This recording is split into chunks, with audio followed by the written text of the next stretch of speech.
Welcome, welcome. About 2 or 3 minutes before we'll get started here. I know a number of you have attended these before, and if you don't mind, if you can hear me, I hope, and see the screen, if you might just raise your hands, and it's in the attendee area. Very good. Thank you very much. Thank you, thank you.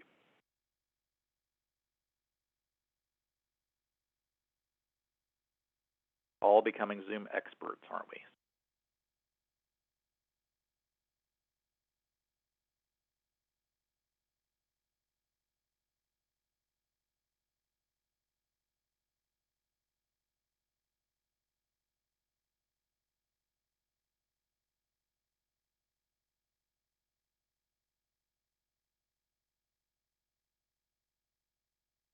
Minutes.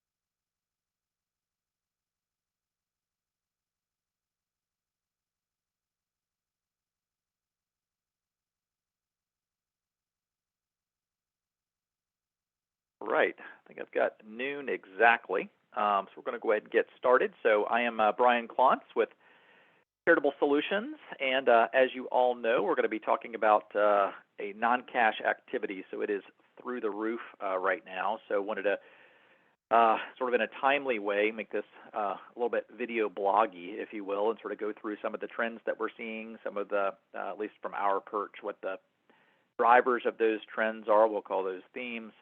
And then, most importantly, never done this before, frankly, but break down some of the interesting gifts that we've received year to date already.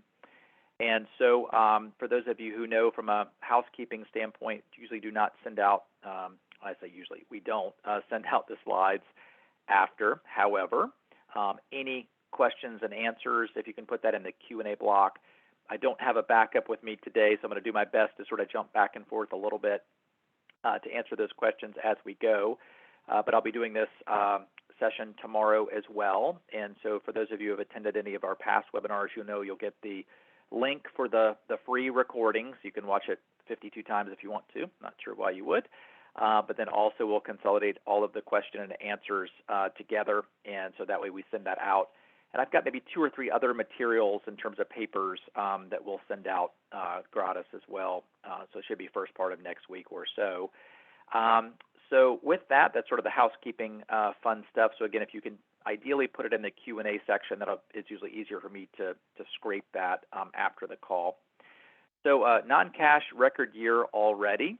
And so let's just sort of jump right in. So you know in the past we usually do a little 5 or 6 minute blurb on some of the things that we are doing outside this area. So I'll keep it quick, I promise. So sort of the free advertisement here. And that is our mission when I founded the firm in 2003 was to help make charitable gifts happen that otherwise wouldn't. And we do that through risk management primarily. We now have a team that has grown to 20 as of about a month ago, trying to hire up a bit. And so we do 6 primary things. So again, very quickly. One is in the emergency assistance fund administration and consulting space. So I created a charity, the Emergency Assistance Foundation, 10 years ago. We now have about, it's actually 12 million employees that we're currently serving globally. Did $100 million in grants last year to 175,000 people, so it was a pretty chunky year. We've got a team of about 132 on that side right now. So this allows primarily large employers to create their own emergency assistance funds for their employees for both disaster and for hardship, and so do a lot in that space, do that globally. Then what we're doing today, professional advisor, sort of CE, board staff, nonprofit, donor stuff. So that has gone down about half of what it was last year, but have been doing a lot of these Zoom type calls, so that's been working out pretty well. So usually do about 60 to 80 of those per year or so, and some of the other members of our team do those too. Charitable gift annuity risk management. Just got off a 2-hour call with an audit we just did, so it's on the brain right now. So we have 2 actuaries on staff, and some of my at least educational background is in the actuarial area, but we only look at gift annuity pools. Done maybe 250, 275 or so audits in the last 20 years, and so we look at generally larger pools, $10 million plus, and then look at sort of any of the stress testing of the pools, any of the potential areas of risk, policy changes, any concentration of risk. Where appropriate, we do some additional consulting around reinsurance fit and design, and then to the extent requested, the placement as well for gift annuity reinsurance brokerage. So this year has been probably times 5 the largest year we've had in that particular space. So a couple just gigantic gift annuities. One client had one that was $38 million on one person using S Corp stock. And we did another one that was $15 million for a private university as well.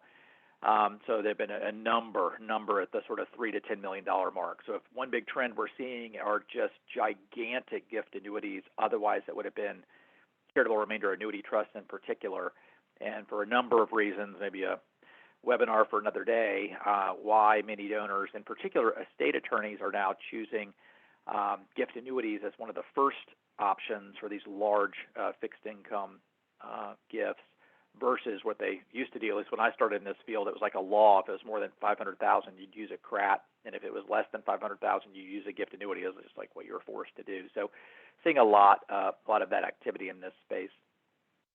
Charitable appraisal. So this is a new service, at least from the broader sense. So I have done life insurance appraisals for a long time, doing a ton of crypto appraisals right now. So do this for qualified appraisal purposes for substantiation, and including the Form 8283. So we do all of those components, and I've added now 4 additional appraisers. So now we do any form of business interest. Again, I do crypto, we do restricted stock, and so on. So you see all the different things we do there. Sort of the tagline for that unit or division of Charitable Solutions is, if you can give it to charity, we can appraise it. So we've got appraisers for all of these different specialty assets. But by far, at least right now, the cryptocurrency appraisals are doing about maybe 8 to 12 a week or so for those purposes. I'll sort of, not in a traditional way, sort of go bottom left now. So National Gift Annuity Foundation, that was the session last month on being able to outsource any gift annuity. We are in 49 and a half states, almost in Hawaii. I need to update this big time. We're at about 620 contracts now, $53 million in assets as of last month. But the bottom line is we can receive gift annuities, either illiquid assets or liquid assets. We only do that through that platform, and then 100% of the residuum is then granted back to the organization or organizations that the donor was trying to give it to in the first place. So we manage all the assets, the liabilities, all of the risk, and to allow any charity who otherwise wants to be in the gift annuity space without being in the gift annuity space or within a particular state that's kind of wonky, like New York or California, Washington, et cetera. So again, we're sort of halfway into Hawaii at this point, so we'll see if that sort of goes through. So that's it. So that sort of gives you sort of the full volume. What we're going to talk about today is the non-cash asset piece.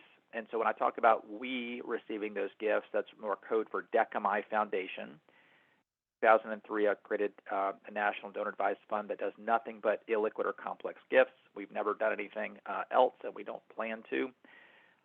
Similar to the National Gift Annuity Foundation relative to the outsourcing model, we were able to do, by the way, some just direct consulting. So we do that for a number of clients just on an hourly basis where they, as the charity, are receiving those gifts directly. And then we have our team be able to help that process. But most, again, 90, 95% of our activity would be with the Deconstructing Foundation. And then so we, in the last 20 years now, have been just under $2 billion in assets, all illiquid. Most importantly, gigantic nugget, that we only receive gifts that have otherwise been declined by the charity that the donor was trying to offer it to in the first place. Either it was a capacity issue, expertise issue, risk issue, speed issue, whatever it happens to be. We always say if it's a good donor wanting to do good things with a good asset, do not say no. That is literally why I created the foundation, was to be able to help capture those gifts hopefully drive the fee down as low as possible. You can see there's about a 1.6% fee was the average for last year. We had a $403 million that we received last year on exactly 100 donations, so a very oddly round number. And again, that was 1.6 billion completed last year. Actually, we're now over $2 billion. We've done over 400 million year to date. That's through the third quarter. That's the whole point of this webinar. So that's what we do. So we also do some CRTs as well, in particular for illiquid gifts, but anything that's sort of wonky, either through estates, life income gifts that are risky or otherwise illiquid or complex. That's what we love to do. So that's it. A little quick overview of sort of our odd services, and now let's sort of jump right in. So, I don't need to do all that. We've already done it. So next we're going to go into the agenda. So we're going to talk about really four primary areas. I love this space, get very excited about this space. So we're going to talk about macro non-cash trends. I've done this 28 years. I have never seen anything like it. So it is unbelievable what's occurring in the non-cash space. 2, extreme, and that's meant to be underlined, extreme gift concentration to a minuscule number of charities. Minuscule. So we have some research that our firm has conducted around that. I'll provide the full paper, white paper on that when that comes out with the free recording link next week. But you will see some of the highlights of that on 2 slides, and I think you'll all go, oh my God, we had no idea that there was that much activity with that few of charities. And so the hope here is that many of you on the call will be able to either internally process or recognize some of these gifts with some of your great donors or your great clients, a lot of professional advisors on the call here today too, and or use a potential outsourced provider like us, like a number of others that exist out there, community foundations, National Christian Foundation, Fidelity, other national donor advised funds, do a great job in this space as well. And the point is there are too few that are participating with what is a tsunami times 5 wave of non-cash charitable transactions, which I will share that detail with you.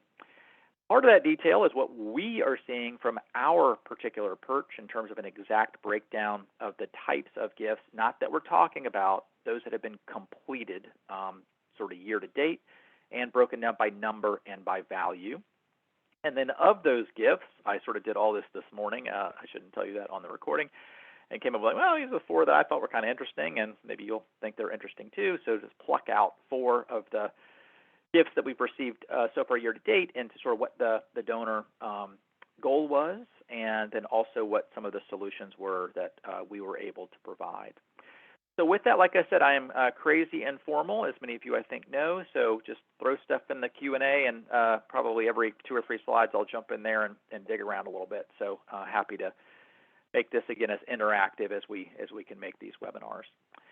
So here we go. Macro non-cash donor trends. Big theme. There are perfect storms that are bad, and there are perfect storms that are good. This is a perfect storm that even added like another perfect storm into it. You can't have the convergence of these themes all occurring at the same time, but they are.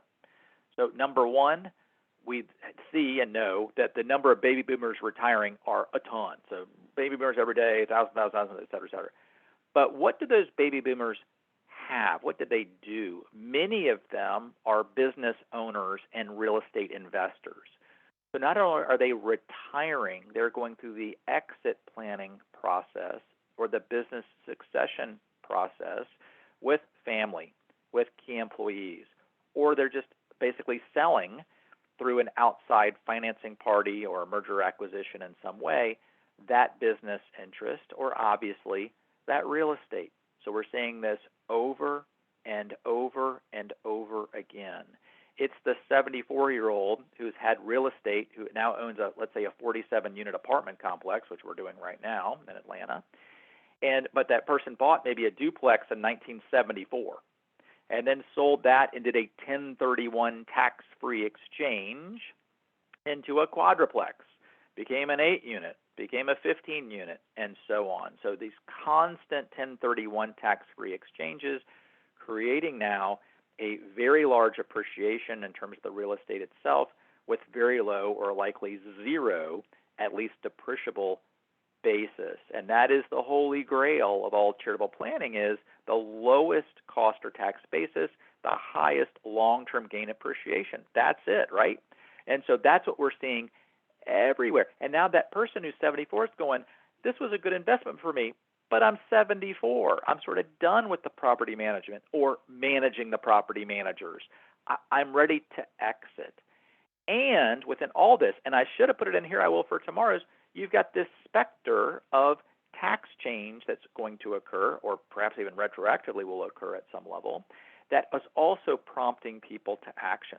So, but this is the big one by far. The big wave are all these baby boomers retiring that have business interests or real estate interests.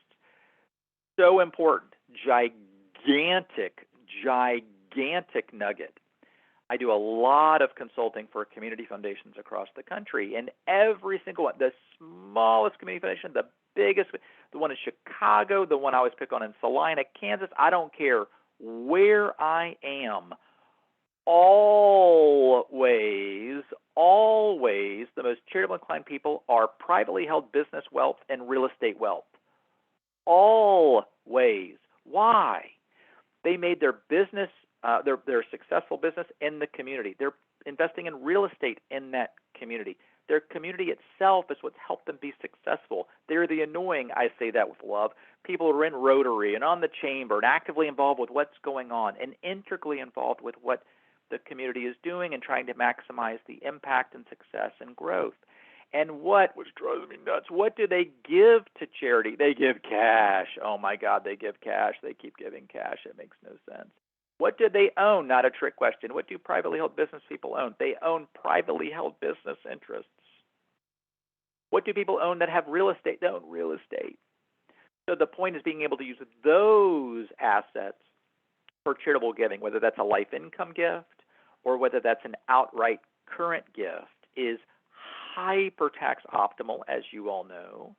But these are the very people who are the most charitably inclined. Always. Then you also have a number of recent studies that have been very, very consistent. What was the Depression era? What was the Depression era estate plan? You didn't have to do surveys. Everything I have, get down to my kids. That was the estate plan. Figure out how to make that happen.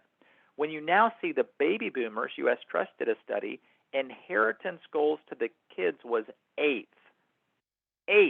7 other goals before inheritance goals. You've all heard thousands of times at this point, probably Warren Buffett's quote, you should give your kids so much that they can do anything but not so much that they can do nothing. We recently lost T. Boone Pickens, and he had said, you should never put your child in a situation where he or she doesn't have the pleasure of bringing home a paycheck. It's the how much is enough discussion. So what does that mean? That means it's sort of excess and surplus. Otherwise, that perhaps would have been inheritance goals or inheritance actual amounts or assets in prior generations actually are now becoming deployed for charitable purposes during life. You can start to see this storm, good storm, building.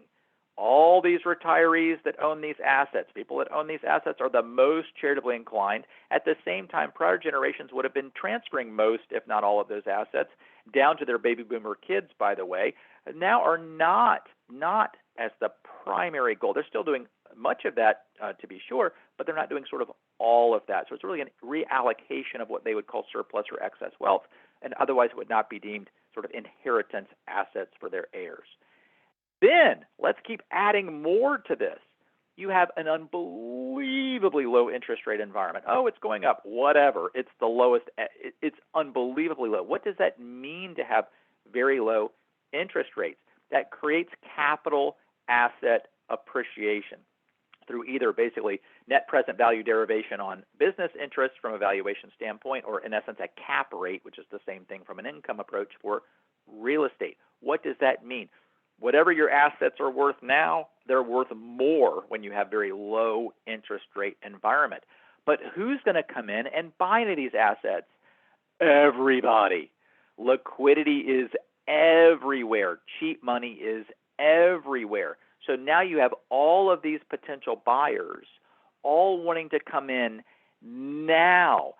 I'm hearing 2 to 3 times a day. This is not an exaggeration. 2 to 3 times a day. Yeah, we've got to get this transaction done before 12/31. Got to. All these business transfers in terms of acquisition, merger acquisition activity, and all this real estate sales are all being pulled forward into 2021 for tax reasons. And the liquidity is there to be able to do it. I talk with a lot of estate attorneys and tax attorneys and certainly deal attorneys on the deal side, and I'm hearing over and over, there is no way all these transactions are going to get done because the flight line is gigantic and we've got 65 days left. So all of this is being pulled forward. Then you add in, again, the tax specter of the changes, which is what's really drawing and pulling these transactions forward. This is the perfect storm for non-cash assets. All these retirees owning these assets, they're the ones who are charitably inclined. They're not trying to get all of it, and sometimes even most of it, down to the kids. They're assets that they have as they're at the moment they're retiring.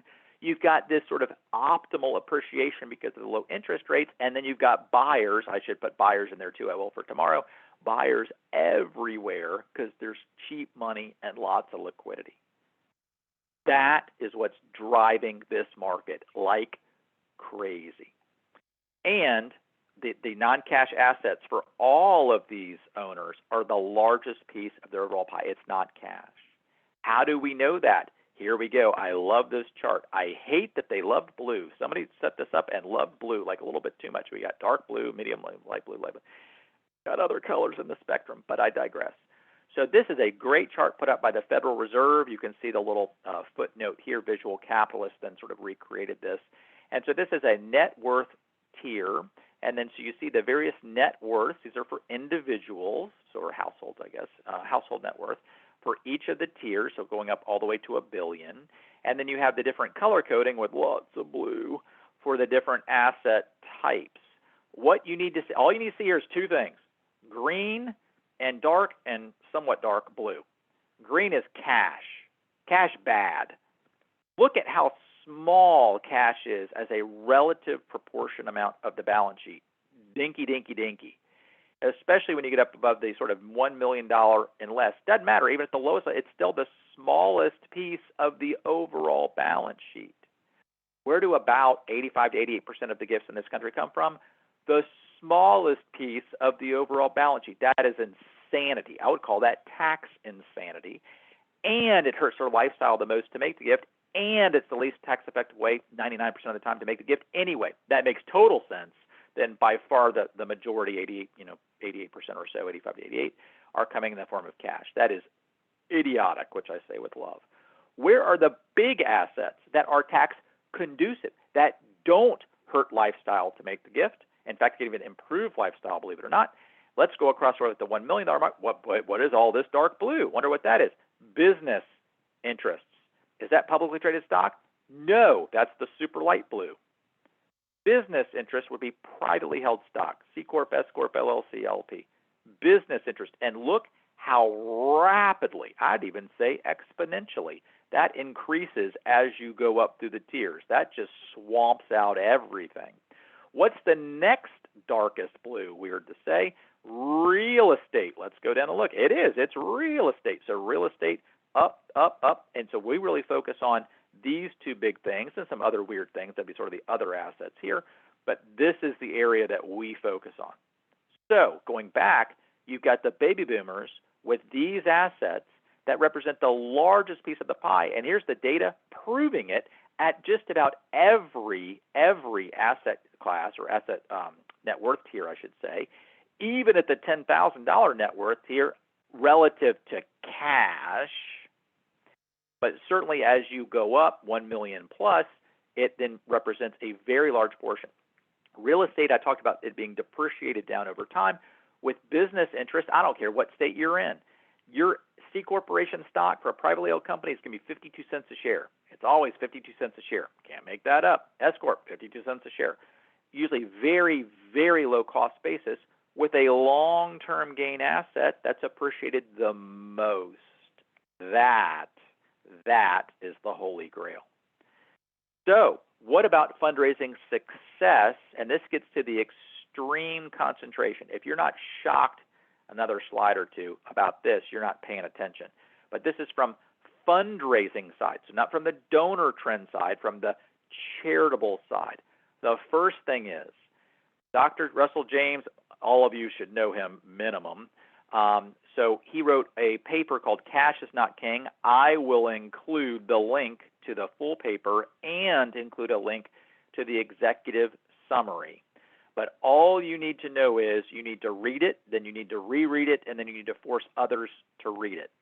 It is an unbelievable, I think, in my view, his seminal research, and he's done, I think, like 600 papers, not that many, but it's probably close, that really proves statistically that those organizations that focus on cash are actually basically predicting that they will grow the slowest over time, and in fact, in many cases, not even keep up with inflation.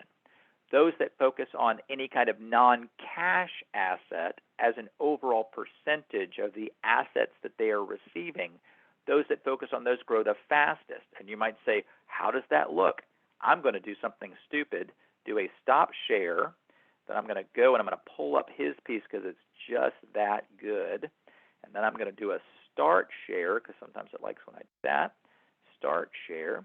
And here it is. So I hope everybody can see that. I don't necessarily need to have the hands necessarily, but this is the summary, the executive summary of this paper. So as you see here, the 5-year average growth in total fundraising, he looked at 1 million nonprofit 990 tax returns. That's a fair amount. Looked at those over a 5-year period, 2010 to 2015, and then said the 5-year average growth in total fundraising, not just non-cash fundraising, total fundraising. Those that received only cash gifts had 11% growth. Those that received any kind of non-cash gift had 50% growth. That wasn't like from 11 to 12. That's 11 to 50.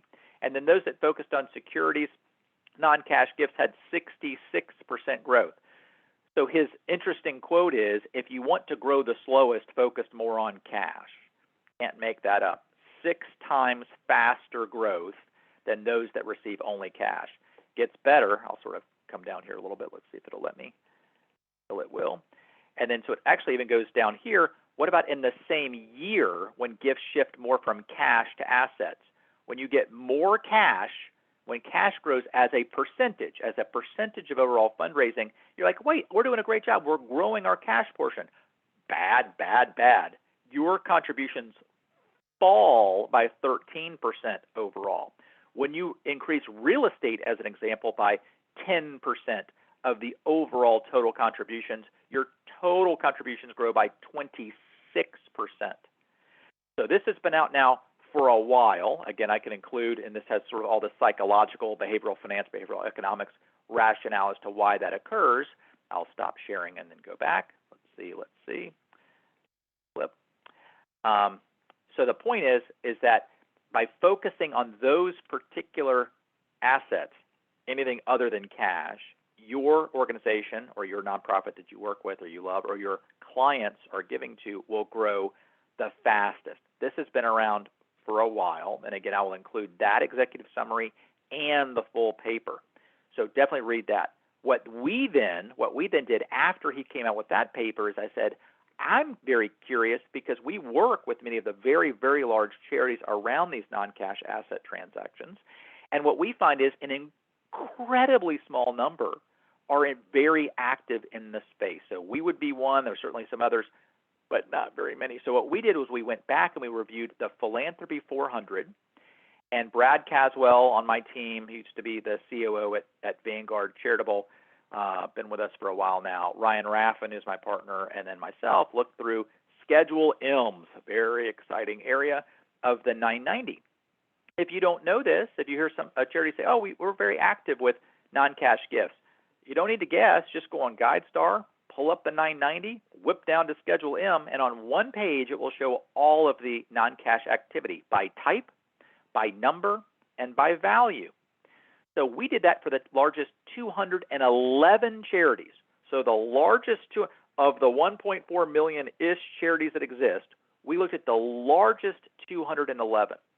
And so you're going to see some of the data that came around that was unbelievable. About a dozen charities represent a dozen, as in 12, out of 1.4 million charities.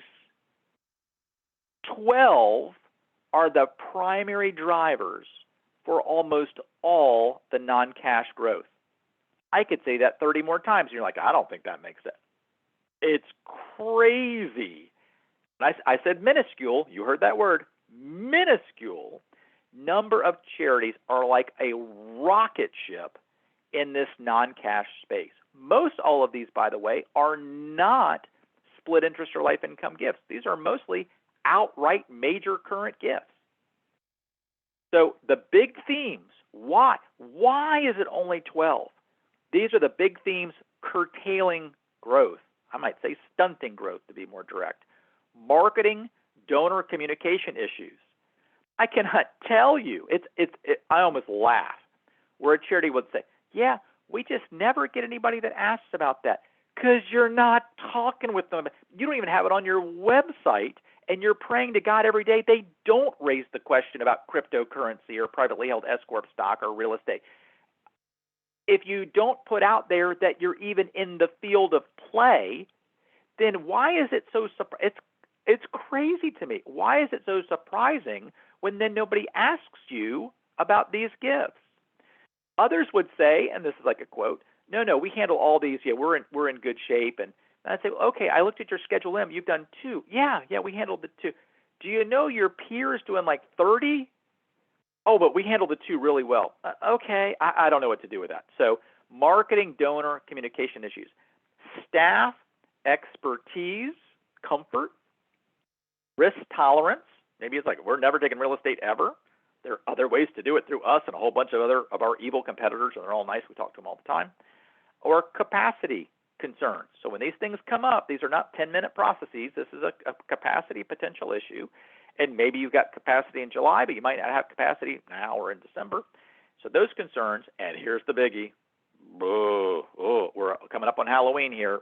The boogeyman, gift acceptance committees. About 3/4 of all the donations that we complete are in letter of intent stage. What does that mean? That means that transaction is moving down the road, going to a legally binding contract stage at some point soon. Anybody, if somebody can tell me I'm wrong, push back hard. But I get gift acceptance committees. I've helped put policies together. Let's have a committee. It has to be 4 to 6 people. I don't know why. That's like a law. Who knows? 4 to 6 people. They're always successful. What do successful people do? They always travel. They're always traveling. You can never get a quorum ever. And so if you guys had, or your client has, an opportunity today and you call your favorite charity, I've seen what happens when that call is made. It is painful. I'd rather watch sausage and laws made at the same time than watching how a charity triages these kind of gifts. Painful. First, maybe you don't even know who the gift acceptance committee is. You think that's a joke. Call somebody. They're going to scramble. Like, do we even have this committee? I don't know.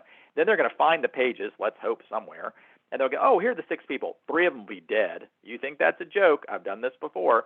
And even if you have the people, let's imagine in our Pegasus unicorn world that they're alive. Then how long does it take you to get a quorum of 6 people? Need 4. How long do you think that's going to take? I'm being very Zoom. I'm not saying in person. Yeah, they're traveling. Zoom. How are you going to take 4 of the 6 people on a Zoom call? How long will that take? That'll take 2 to 3 weeks. Minimum. Then what happens at that meeting? I'm going to be bad. It's like an anatomy of how a nightmare occurs. At that meeting, then they're going to come up with all kinds of questions on that specific gift. And some of them will be just dumb questions. I'm going to be blunt. Wait a minute. This is a piece of real estate, and isn't that right next to that college stadium? And it's like 60, 70 miles away. But doesn't the blimp every once in a while kind of use that as the fun? We need to check our insurance file. What if the blimp were to crash into our vacant property? We need to make sure that that's insured. Like, oh my God, it's insane. So they'll come up with all these questions. So you then have the poor development officer, gift planning officer, going back to the donor with all these questions, a third of which are great questions, two-thirds like, but you got to put them all on there. Then the donor comes back. You don't know how long it's going to take the poor donor to answer all those questions, assuming they don't bail at that point. Many will. They're like, oh my God, you guys are making this, wait, forget it. This is too far along. Oh my God, we're not going to go through with it. That probably happens half the time. Let's say this donor loves you, loves you. They're like, okay, I see that 1/3 of these questions are good, 2/3 are crazy, but okay, I'll sort of play the game. And so they answer all the questions. That takes, let's make up a week. Then that comes back to the charity. Now they have all these questions. Now what do? Got to get the gift acceptance committee back together again, another 2 to 3 weeks. Follow this bouncing ball. They will never make a decision at that second meeting. Never.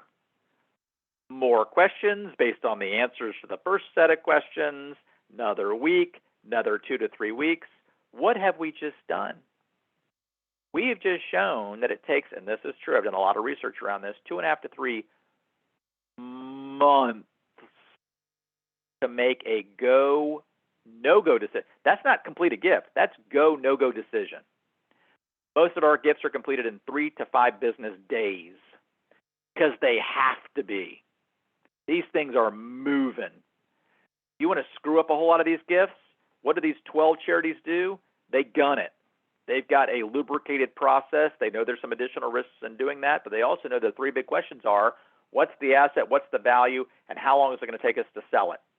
That's what it is. And are there any impediments to sell? That's like 3.5 questions. That's it. So this can become a problem. I'm not saying to just, throw care to the wind, take on all kind of risks, but the process, sausage and laws at the same time. Painful. So now let's dig into these 12. Who are these 12? So, well, actually, I'll go back to, these are three of the 12 that do a lot in this space. When I talk about exponential growth. So we have one, Decamite Foundation. There are 2 evil competitors. Again, we like them. We always talk with them. So if you take the three of us, only illiquid gifts, we raised $108 million combined in non-cash assets. Again, that's not publicly traded securities. That's not cash. You figured that out. And then by 2018, it was $1.83 billion. There's one that's taken forever to do their November 15th 990 for 2020, and so we're waiting. But we know verbally what this number is going to be. It's going to be $2.46 billion. $2.46 billion to three charities in 1 year, outright gifts, non-cash assets. That's a lot. The average value up from $700,000, peaked at about 2.4, down to about 1.9, but bounces between about 2 million and 2.5 million. For us, I put on there, we raised 100 donations last year for about 402 million. That's 4 million per. It bounces between about 4 and 4.2 million for us the last 36 months. So these are big gifts. Again, most of these are outright gifts. So I'm going to go through one other section here, which is like going into that Schedule M thing. I think there are a couple chatter Q&A things that have come in, so I'll pause there if that makes sense. So again, we looked, Brad Caswell, Ryan Raffett, and myself, then looked at the largest 211 charities. These are 2 slides with some summaries. I'll include the white paper when that comes out next week. So the first one, shocking. If you're not shocked, you're not paying attention. Less than half had a single illiquid gift. This was in 2016, so we did this study in 2019. Takes a couple of years, although it sort of delays for 990, so we want to have a clean year. So that was for 2016. Less than half of the largest 211 charities received one non-cash gift that was reported on the Schedule M. So half of them didn't even have a Schedule M reporting at all. Next, 68 of the 211, that's a third, received at least one business interest gift. The average was 2.04 million. Pretty close to this average here, right? 2.04. So that's very consistent with what these 3 are receiving. 54, that's 1/4 of the largest 211 charities, received at least one real estate gift. The average, $640,000. Only 27 charities of the largest 211 had at least one business interest gift and real estate gift. 27. It gets crazier. The top 7 charities received 80% of the entire value of all business interests received by the 211 total charities. 7. $1.43 billion to 7 charities. The top 3, as in one more than 2, receive 50%, half of all real estate donations. That's crazy. So we see this exponential rise in the total aggregation of non-cash gifts being received, and we're seeing almost no movement outside. I said the top 12. I said a dozen charities. It's not even a dozen. It's like 7 charities. But I'm even throwing that in. So let's go crazy. Let's say it's a dozen charities are receiving the lion's share of all of these gifts nationally. It's super concentrated. So massive growth, super small amount. Who are these charities? Here they are. Fidelity Charitable, number 1. This is 2016 data. 209 business interest gifts. 209 for about $500 million. We were number 2, 32 for $205 million. National Philanthropic Trust, Vanguard Charitable, California Community Foundation, Columbus Foundation, National Christian Foundation, very active in this space as well, and Schwab Charitable. All others that received business interest gifts from the largest 211 charities, of which I think there were 68 if my math is correct, my memory is correct, received 441 gifts for 262. So this is 1, 2, 3, 4, 5, 6. This is the group that received by far the majority. Real estate, Nature Conservancy, number 1. Makes sense, right? 82 gifts for $80 million. St. Jude's didn't report the value. They'd be sort of number 2. We were number 3 at 42 gifts for $20 million. And the National Christian Foundation. All others, so this is 1, 2, 3, 4. The top 3 are the only ones that we have data for. So again, they didn't include that there. But all others received real estate 153 gifts for $110 million. So when I'm talking about massive concentration, this was in 2016. All that you're going to see, roughly, is if you look at the 2020 returns in terms of the Schedule M's, I'll bet a lot of money that the same 10 are the same 10, and all these numbers just doubled. That's what's happening. Same number of charities doing twice or 3 times as much, certainly than 2016. So let me pause there and sort of check and see the Q&A here. I think I'm in good shape. So nothing in Q&A. Let's see if there's anything in chat. So in chat, farmland. So can it be broken down further to address farmland? Not really. So it'd actually be undeveloped property would be 1, and that's on the real estate chart. So that's really the Schedule M. If you want to know what was on a Schedule M, you can just type that in now, sort of Schedule M, or just a regular 990. Just pull up any nonprofit you want, maybe including yours, and look at your 990 right-off guide star. And then you sort of go all the way down. There's like Schedule A and B, and so forth, and go all the way down to M, 1-page schedule, and it has the breakdown then for the various types. Another one is interesting. Said, would it be interesting to know if these results are exclusive of charities like yours, Fidelity's, looking at operating charities instead? So not that many operating. All those on that chart were donor-advised funds. So that is where this action is taking place with community foundations, faith-based community foundations, and other national donor-advised funds. So for us, I'll go through this. So this is our 2021 deconstructed gifts. This is year-to-date through 9/30, so it's through the first 3 quarters. we, like many of you, will do our entire year, whatever we've done year to date, will double in the last 90 days. We're very much on track for doing that right now. Who knows? So we've received 121 gifts. Now remember, right out of the outset, last year was a record year for us. We had taken in 100 gifts for the year. So we're 20% ahead of that at the end of the third quarter, and we usually double that by the end of the year. 476 million. If you divide that, weirdly, by the number of gifts, it comes to exactly 4 million. It's just, for 3 years, it's like 4 million all the time, 4 million, just right there as the average. Very odd how static that is. So that's 121. So how is that broken down? 38 are real estate for about 26 million, all different forms. We take in foreign real estate, commercial, investment, doing one with a farm that's got cell phone easements on it. So all kinds of different, every kind of real estate you can imagine was sort of embedded in this 38. So 26 million. Business interests. So this aggregates those. There's 63.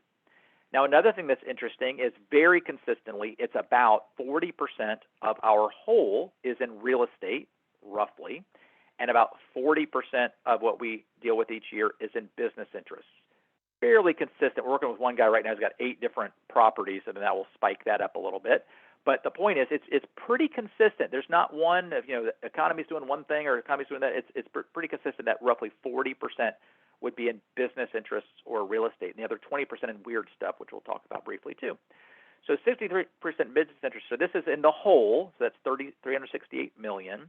And then within that, sort of the sub-accounting there is 19 of those are C Corps, 5 are S Corps, and then 39 would be LLCs, again, LP interest, GP interest. So we have like hedge fund carry interest and all kinds of things like that sort of be included in here as well. We're working on 6 large S Corps right now. One's 50 million as well that's potentially coming in, and this other one has already come in at the 50 million on the supporting org with an S Corp. So you sort of include all of those together. But then this would be sort of the breakdown for the business interests. Then we got cryptocurrency. That's what everybody wants to talk about. Oh my God, cryptocurrency. 3 to 5 times a day. I kid you not. It's an email. I've already had 2 emails since I've been on the webinar here. What are we doing with cryptocurrency? Can you help? It's like, so even though there's a lot of noise, we've only done 14 gifts. We aggregate these types of gifts from about 300 or so charities, really about 24 of them. But everybody wants to talk about crypto. They want their donors to talk about it. Everybody's talking about it. Nobody's actually, I would say it's like the 4-year-old on the high dive. It's like, just jump. Oh, no, I got to wait. I'm scared about jumping. So this painful process in crypto. But we've done 14 transactions. Again, we bring those in, and then we just grant everything out. After that, cash, not what we normally do. 2 gifts of cash for $35,000. Usually people are making gifts of cash to us for any kind of the carrying cost or insurance or property tax for real estate or other types of interests. And then we have 2 foreign interests, so 2 foreign business interests. So we have another one coming in probably next week, which would make it 3, and then a life insurance policy. So we do a fair amount in the foreign space. Coming back down here too, total amount for us, 100 donations last year total, 412 million. I had 402 million on the top. So the point is we're already well in excess of that through 9/30. So that's what's occurring. So the next piece is we're going to go through 4 pretty quick case studies here. Yep, good on time. So there are 4, at least, that I came up with. I don't know if they're helpful to you, but I thought this would be sort of some things that, again, would be timely. So this one, I got Speed is Your Friend, so I sort of named these. So we had a referring charity called us 3 in the afternoon Eastern time and said, we've got a major problem. We've got one of our great donors who's trying to do a C Corporation donation to us, but there's going to be a legally binding contract for sale on Monday, like the following Monday, like 1 business day later. And they said, we are not at all going to be able to deal with this. Remember, I said the 2.5 to 3 month typical turn going through the gift acceptance committee process. And so they said, we're in a big jam. So not a lot of detail here other than to say Russ Willis on our staff, and even know Russ, I've been with us for a while, and I said, Russ, I don't have the capacity to do it. Just go. Just gun it. And so he reached out immediately, collected all the information, got that in, and reviewed all the due diligence docs, shareholders agreement, articles, bylaws, on and on. They actually had a couple rights of first refusal issues, and so reviewed everything and then got back with the actual assignment. They were able to execute that assignment, and that was before midnight. This was all Pacific time at midnight on Eastern time on the same day. And so I've got a little thing on here. Good to have some West Coast members. Our fee, everybody asked about what was the fee? So our fee was 2.2% on that on a $1.4 million gift. So then roughly 98 cents on the dollar in cash was granted 30 days after that sale, which has now actually already occurred. So, but that happened about a month and a half ago. So that'd be sort of one point is even if there's a potential legally binding contract to sell, whether this is a CRT, whether this is a CGA, whether this is an outright gift, there are ways. I'm not looking to say, oh, let's try to do it faster. I'm not saying that, but I'm saying most people would say, look, day or two, or even right now, a couple weeks. Many charities are saying, we're not going to be able to get it done that fast. Our average turn is 4 to 5 business days. That's in sort of normal times, and we can obviously move it. Other charities, our competitors, similar. So definitely reach out to them, reach out to others. What keeps happening, I don't know how to fix this, what keeps happening, I say this with love, is charities are overly optimistic about their skill, their process, their committees, whatever capacity. Like, 3 weeks, we can do that. 2.99 weeks in, it's a complete panic where the donor's like, it has to be done now. And then the chair's like, oh my gosh, there's no way we can do it. And then we got to punt really fast. And then that's frankly why we got that call. That is not enjoyable.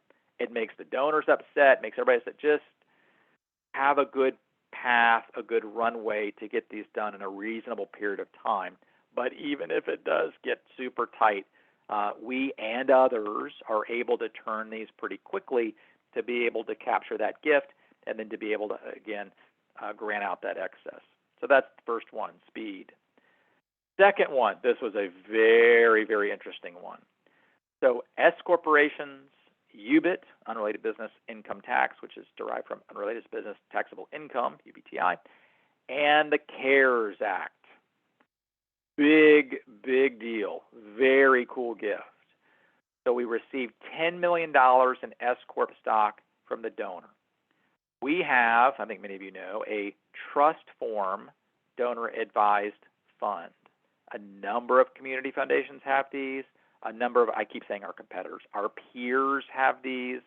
So not overly clever, but it is critically important to use a trust form donor advised fund with any kind of UBIT assets. You get heavy tax mitigation, heavy, like 12 to 14% tax mitigation relative to taking it into a charity in corporate form. So the point here was, for getting the CARES Act, our usual federal tax of UBIT that we have to pay is 8%. If you're in corporate form, that's going to be assuming a state income tax, maybe 23, 24, but at least on the corporate side, very likely roughly 20%. So much higher. But under the CARES Act, like an individual, if we then make grants from our donor advised fund to other charities in cash, we can get up to a 100% AGI deduction against our UBIT, so long as it's not going to donor advised funds. So in this case, super cool gift. They gave the $10 million in stock to our donor advised fund and trust form, the Decami Asset Trust. They wanted to get the 100% AGI deduction, but only to do that, we have to be able to sell it and distribute the grants in 2021. And they said, what are we going to do? This all happened very recently. The donor had a related trust, it was a family trust, purchased the stock at the full fair market value, so for the full appraised value. We, without going into this, went and hired the appraiser, had an engagement, make sure it was at full fair market value. And he purchased it with 40% in cash and the other 60% as an installment note. We did not elect installment treatment. We wanted all that gain recognized this year. We did not want that spread out, all gain now. That was the whole point. The gain was recognized now. We then took the 40% of the cash that he gave us and made a grant, not to other donor-advised funds, but to the charities, direct charities that he wanted to support. So all those went out, I think, 2 weeks ago, a week and a half ago. All those went out. So now we were able to get a 40% tax against our adjusted gross income. And you might be saying, well, whoa, what about the other 60%? We make so many grants, primarily to other community foundations and donor-advised funds. We literally have about $400 million in carry-forward deductions. So we can sop up all that other 60% of AGI deduction, no problem. Sop it up. So the point is he was able to use 40% of his cash. We made that as the grant. We have an installment note sale recognized immediately. So all that is gain, and then we're using other donor grants in past years that through the carry forwards to then sop up the other 60%, 40 plus 60, 100%, and therefore we were able to have zero tax. Very big deal, and maybe the next 60 days is the last time in our lifetime that that actually can occur. We will see. So very, very interesting gift. The largest gift annuity I mentioned that we ever worked on was not part of us, so different case, but was $38 million, which was funded with S Corp stock this year for this reason. Any of S Corp stock going into CRT, all you know, bad, 100% tax on any UBIT. But for a gift annuity, it's going directly to the charity, which then otherwise can get additional deductions against UBIT. So giving that to a trust form charity works very well. Case study number 3, Bitcoin to the moon. Look at there, exclamation point, question mark, exclamation, question mark, who knows? So this was a very, very small college, had one of their largest donors, approached them to receive Bitcoin, but said for him, he goes, I think it's going to keep going up. Who knows? And so he said, I'd really like to make this donation, but I do not want you to sell it immediately. The college said, we can't even take the donation. We don't have an institutional crypto wallet. We don't want to set up on the exchange. You're the only person that's ever asked for this. And even if we did, our investment policy statement and gift acceptance policy more generally would say that we're going to sell that immediately. This would be a large portion of their overall endowment. It was a big gift. And so we, Decamai, and other peers, we have multiple wallets, multiple exchanges, and Kraken and Coinbase, et cetera, but we went ahead and opened up an additional account. It's what's called secured cold storage, called the Vault within Coinbase. And then so we are able to receive that Bitcoin donation directly into that vault, basically into our hot wallet, and then moved over immediately to the cold storage. And then we'll simply hold that as an advised fund agreement, and then we'll sell eventually, and then make that grant back to the college. It will be the largest donation that the college has ever received. And so again, this is sort of in the crypto space. There are actually gifts that are occurring. I'm doing, again, about 8 to 10, maybe 12 crypto appraisals a week. But at least for about 5 years, I was the only person nationally doing crypto appraisals. And I only say that to say that I had sort of this interesting perch about what charities are actually doing them, because I would send the package to the charities and I would see it on the donee information on the appraisal that I would complete. And so I kid you not, I talked about the 3 charities doing half of all real estate gifts and 7 or 8 charities doing about 2/3 of all of the, actually 80% of all the business interest gifts. They're about the same number, about 5 to 6 charities doing 95% of all the crypto gifts. And they're the same ones doing these other illiquid assets too. So very, very small number of charities, at least by volume in terms of the size of these gifts, are going through the same one. So very, very little. So the next one is, and by the way, if anybody's interested in crypto stuff, go onto our Charitable Solutions LLC website under resources and webinars, and we did a whole webinar I did with Ryan Raffin, my partner, just on cryptocurrency processing. I've written a whole series of articles for Forbes. We got other white papers on the website, so all kinds of free information on there relative to crypto. And then the final study going through here is the commercial real estate long term. So we're actually completing that here At this point, we have an engineer, owns a commercial building. Is paying about 6 to 8% net operating income every year. No mortgage. He's like, I love the building. I know the tenants. I love 6 to 8% pretty consistent every single year, and there's appreciation of the building. I really like the building. But he had a big income spike this year. He said, my CPA is saying I need a really big deduction, but I don't want to give the building away and have it sold. So instead, he just simply made a donation. He has an LLC, made a donation of the LLC to our donor advised fund, and then we're simply going to continue holding that building in the LLC, and then the 6 to 8%, hopefully that grows over time, that's flowing through. We charge a fee of 1% annually. Then as that flows through, we're then making grants, in this case, to his local community foundation. So this gets back to sort of potentially long-term holds by design for those donors. He didn't really trust the stock market. You sort of see that here. And in this case, again, he's using the lowest cost basis, most highly appreciated capital asset that he had in exactly the year that he needed it, but then he wanted that to remain invested. It's going to be paying out a very healthy return, and he wants every one of those dividends, or actually those distributions, to then be going directly to his community foundation support there. So that's pretty much it. I have all the past webinars. I mentioned cryptocurrency. Here it is, November, December last year. Cryptocurrency donations explode. Are you missing out? But here are all the other free webinars that we've given. All are on the website. Download them to your heart's content. But I do hope this has been helpful. Sort of the big theme as we close here, I have never seen this amount of activity in my life.